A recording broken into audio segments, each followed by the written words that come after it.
Atl Utd Fan TV 2-1 loss to Inter Miami. Definitely not the best look to lose to the bottom of the table team in the Eastern Conference. But alas, here we are. What'd you think of the match? It's terrible.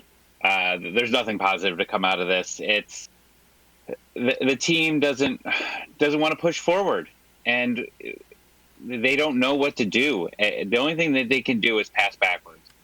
Just pass back. And that second half, it was they didn't seem like they wanted to try to score. There were a couple of chances early on, and other than that, it was just pass back and hope that someone would do something magical with it. And Barco was the only one, and Bello that had any type of creativity out there. Yeah, and so definitely, I mean, obviously, we lost Pity Martinez. We sold him to Al Nassr, but creativity wise, it's something that we were lacking before we sold Pity Martinez. Is there light at the end of the tunnel for you? I mean, in this match, I think we looked better in the middle third. I don't know if you agree. And we maybe saw a little bit of a spark with the two kind of debut starts. But, all in all, is it still, is there something that you can kind of lean on to say that, okay, there's more light at the end of the tunnel? I'm doom and gloom today. Last Okay. week, I would have been I was a little happier, saying that we saw some creativity out there without Pity. I don't know what we can expect from this team. I was hoping Hyman was gonna do something special. He reminded me of Pity at some points, where he was just looking up to the sky, not understanding what was going on. And on that first goal, he just stopped. Like, he was running casually. I could have beat him in a race. And I'm terrible at running. I couldn't see much. I didn't see a lot of emotion from this team. And I know that last year, when this team lacked of emotion, there was one person out there that would get him going, and that was Joseph.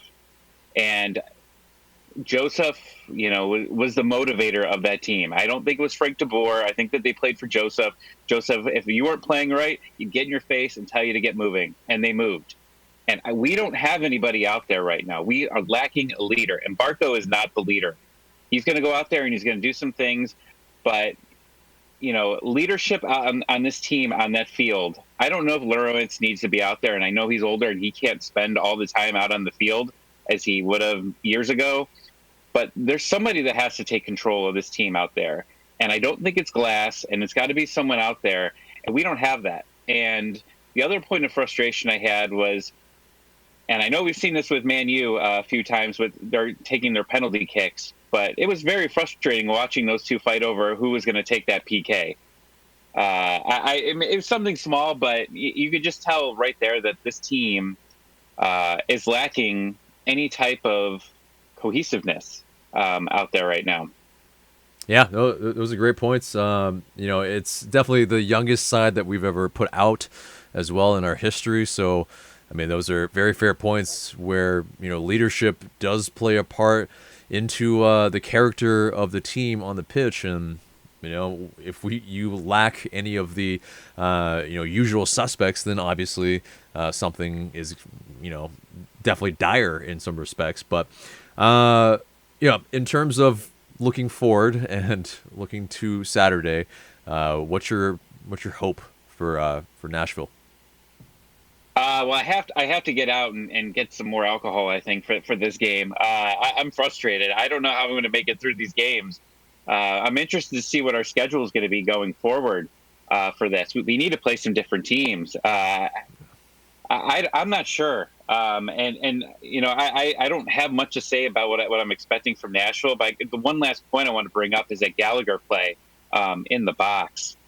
I don't know how that's not a red. I'm new to soccer, and I'm a hockey guy, and I've seen some elbows, and that was an elbow. And then afterwards, trying to go after him, I'm not sure. The refereeing in MLS is very frustrating, and I'm starting to watch other leagues, and it seems like it's much better than where it is at MLS. And I don't know if he would have gotten a red, it could have possibly changed the game. We don't know. But I am shocked that he wasn't sent off for that series of events in that like 1 minute of play there. Yeah, I mean, many could say that maybe they didn't even deserve to have maybe 10 players on the pitch. So yeah, there were definitely some questionable calls from the refs in this match for sure. Well, appreciate your time. Thank you so much, and we'll chat with you later.